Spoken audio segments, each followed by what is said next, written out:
அந்த சந்தர்ப்பங்களை பயன்படுத்தா போது பயங்கரமான ஒரு பிடியில அல்லாஹ் நம்மை சிக்க வைத்து விடுவான். பயங்கரமான சோதனைகளை சிக்க வைத்து விடுவான்.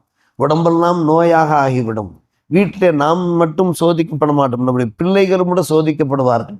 ஏதாவது விபத்துக்கள் ஆபத்துக்கள் தொடர்ந்து சூழ்ந்து கொண்டே இருக்கும். இப்படிப்பட்ட ஒரு சூழ்நிலை ஏற்படாமல் இருக்க வேண்டும் என்றால் அவ்வப்போது அல்லாஹ் தருகிற அந்த சந்தர்ப்பத்தை நாம் பயன்படுத்தி கொள்ள வேண்டும். ஃபிரௌனுடைய பயன்படுத்தி கொள்ளாததின் விளைவாகத்தான் அவர்கள் சோதிக்கப்பட்டார்கள்.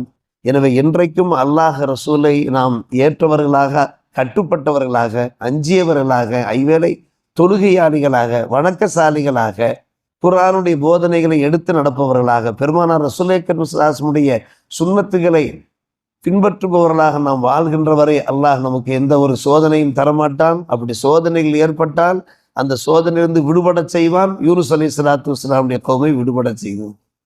இதான் நமக்கு கிடைக்கிற